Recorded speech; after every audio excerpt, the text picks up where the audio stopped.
Jadi ikutin aja alur dari Allah.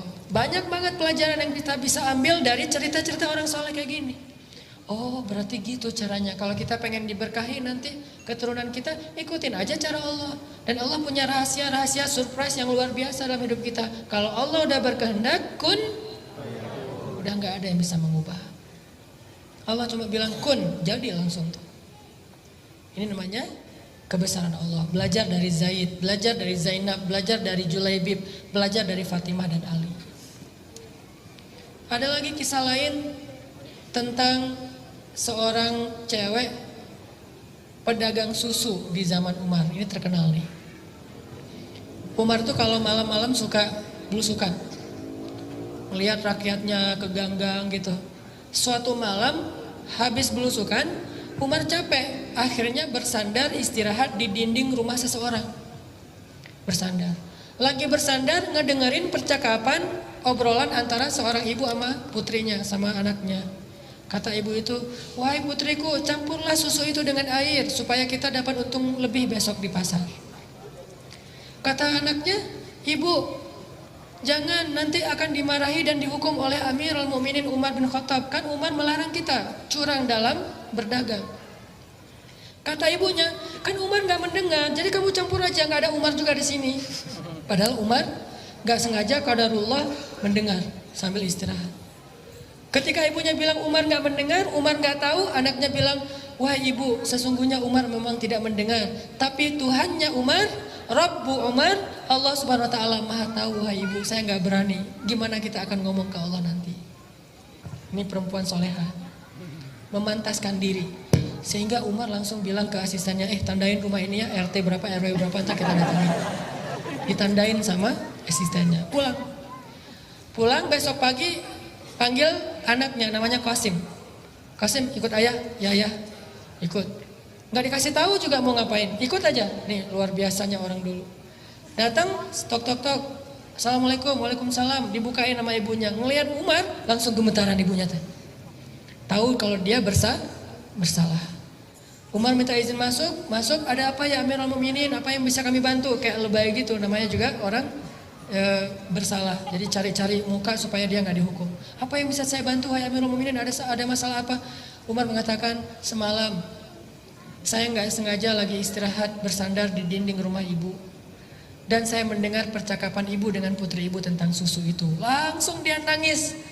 Maafin saya wahai Amirul Mukminin, saya nggak jadi ngelakuin, saya dan segala macam, saya silap, saya maafin saya dan segala macam. Terus dia bilang, sesungguhnya Allah itu maha pengampun lagi maha penyayang. Sesungguhnya Allah itu maha pemaaf, kata si ibu ini. Dan Umar mengatakan, tapi Allah juga maha menghukum dengan hukuman yang berat. Jadi jangan cuma ngambil Asmaul Husna yang nguntungin kita. Kalau kita menganggap Allah maha pengampun, minta ampun. Kalau kita menganggap Allah maha pemaaf, minta maaf. Tapi kalau kita terus berbuat dosa sambil mengatakan Allah itu maha pemaaf, ini tempatnya agak gak nyambung nih, gak matching. Dia terus bikin dosa tapi dia bilang sesungguhnya Allah maha pemaaf, gak nyambung. Harusnya kalau dia bilang Allah maha pemaaf, minta maaf sama Allah. Kalau dia bilang Allah maha pengampun, istighfar kepada Allah, pasti Allah ampuni. Tapi kalau dia terusin dosanya sambil mengatakan Allah maha pengampun, dia tuh kayak memfitnah Allah. Atau ngenuduh Allah seolah-olah Allah itu kayak gak tahu apa-apa gitu. Dia mah orangnya polos, gak usah dihiraukan. Kan gitu kan ya. Seolah-olah Allah itu polos.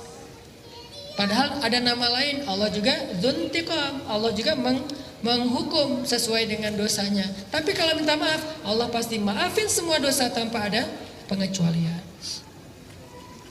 Allah maha pengampun, Allah maha pemaaf, wahai Amirul Mukminin. Kata Umar, tapi Allah juga maha menghukum. Ya saya tahu, maafin saya. Kata Umar, udahlah kalau kamu udah maaf saya maafin. Tapi saya datang ke sini bukan pengen ngusut masalah itu. Saya takjub, kagum sama putri ibu. Putri ibu itu putri yang solehah. Ibu beruntung punya putri kayak dia. Dan saya akan sangat beruntung punya calon menantu seperti dia. Langsung ibu ini kaget, mau menikahkan putranya Umar dengan perempuan tersebut. Sehingga ibu ini langsung manggil putrinya, siapa gitu namanya, panggil, datang ke sini. Terus Umar bertanya, wahai putriku, saya ingin menikahkan putra saya kepada kamu jika kalian dua-duanya setuju. Ini pernikahan dalam Islam. Bukan orang tuanya yang setuju, tapi anaknya. Sehingga Umar bilang kepada anaknya Qasim, coba kamu lihat kepada perempuan itu, apakah kamu tertarik dilihat malu-malu gitu. Dan dalam hadis Nabi, kalau kita pengen menikahi seorang perempuan, kita boleh melihat dia. Kepoin Instagramnya, itu boleh. Makanya postingin di Instagram sesuatu yang boleh dilihat. Kan ada sahabat yang pengen nikah dengan seorang cewek tapi nggak pernah ngelihat ceweknya. Sehingga Nabi bertanya, kamu udah ngelihat orangnya? Belum ya Rasul. Ya udah lihat. Akhirnya kata dia, saya pun mencuri-curi pandang. Mencuri-curi pandang bahasa kita stalking. Akhirnya saya pun mencuri-curi pandang dari balik dinding, lihat, oh itu ceweknya. Udah lihat? Udah ya Rasul, gimana? Saya terima, ya udah nikah. Nih, Umar nyuruh anak laki-lakinya ngelihat ceweknya dulu. Jadi yang ditanya laki-lakinya dulu. Jangan perempuan dulu. Kalau perempuan udah setuju, tiba-tiba laki-laki nggak setuju, kasihan. Perempuan perasaannya lebih peka. Mending laki-lakinya ditolak daripada cewek yang ditolak. Ini etika Islam. Umar tanya ke anaknya, gimana? Saya terserah ayah. Oke, berarti ya. Baru tanya ke perempuannya, nah, gimana? Kamu mau nikah sama putra saya? Ibunya langsung motong. Wah, siapa yang gak mau? Insya Allah dia setuju, wahai amirul mukminin. Ibunya yang ngomong. Kata Umar, bukan kamu tapi anak kamu. Ibunya ini agak-agak ceplas-ceplos gitu ya. Oh iya ya, gimana? Kamu mau nggak? Mau kan? Mau kan? Gitu dipaksain anaknya. Anaknya nggak ngomong, diem aja. Terus ibunya komen lagi. Ibunya ini suka komen, asal ada postingan komen. Anaknya diem aja, ibunya yang komen. Tuh kan Amirul Mukminin, kata Nabi juga, diamnya seorang perempuan artinya setuju. Ya udah kalau gitu nikah. Dari pernikahan ini akhirnya lahir anak, lahir lagi anak. Anak dari mereka, cucu dari mereka kelak menjadi seorang khalifah, presiden paling sukses sepanjang sejarah yang bernama Umar bin Abdul Aziz. 2,5 tahun memerintah, mengubah orang miskin, sampai satu negara nggak ada lagi yang mau menerima zakat. Umar bin Abdul Aziz. Ini gara-gara model pernikahannya tuh, ta'arufan jadiannya itu luar biasa. Apa pelajarannya di sini? Ternyata kalau kita pengen dapat imam yang paling keren, pantaskan diri kita untuk mendampingi dia. Kalau kita pengen punya makmum yang solehah kayak Khadijah, pantaskan diri kita seperti Rasul untuk menjadi imam bagi dia. Gak mungkin seorang imam yang gak bisa baca Quran ngimamin makmum yang hafiz 30 juz. Ini agak-agak gak sesuai dengan fikih nih. Kalau kita pengen ngimamin orang-orang yang hafiz, kita hafalannya harus lebih banyak. Kalau kita pengen ngimamin seorang cewek yang solehah, yang taat, kita harus lebih soleh. Gitu juga cewek. Kalau mau diimamin oleh imam yang soleh, kita harus memantaskan diri biar kita nggak banyak protes. Karena kalau kita nggak pantas, imamnya udah jalan kemana, kita nggak nyambung. Kok gini, kok gitu, kok gini, kok gitu. Makanya Allah nggak mempertemukan kita, daripada bertemu nanti malah rame. Kayak misalnya kita baru hijrah, jadi masih anak baru lah. Belum pro, hijrahnya masih amatiran, baru belajar. Sama kayak saya juga baru belajar, baru hijrah, belum terbiasa ke masjid, langsung ikut acara sholat tahajud 1 juz. Ini kan luar biasa ya. Nggak apa-apa sih, cuma nanti kita lihat aja hasilnya. Makanya saya sering cerita, saya pernah ngadain acara tahajud di satu masjid di Al-Latif di Bandung, 1 malam 1 juz. Yang jadi makmum tuh anak-anak yang baru hijrah luar biasa, tatoan, rambutnya gondrong, tapi sholat. Di rakaat, di shaf paling depan. Begitu saya takbir, baru baca beberapa ayat, udah pada nangis di belakang. Saya heran, wah Masya Allah, ini orang baru hijrah langsung ngejos ya. Lebih soleh dari saya nih.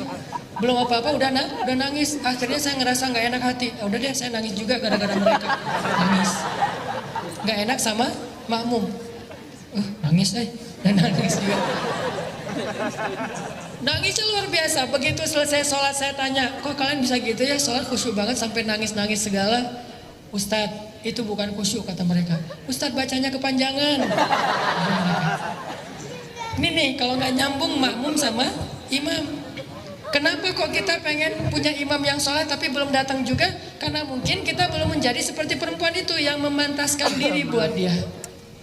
Kecuali kita pengennya yang biasa-biasa aja, besok juga bakalan datang. Karena kita pengennya terlalu tinggi, idealis, keren, berarti kita juga harus minimal mendekati. Saddidu wa qaribu, kata Nabi.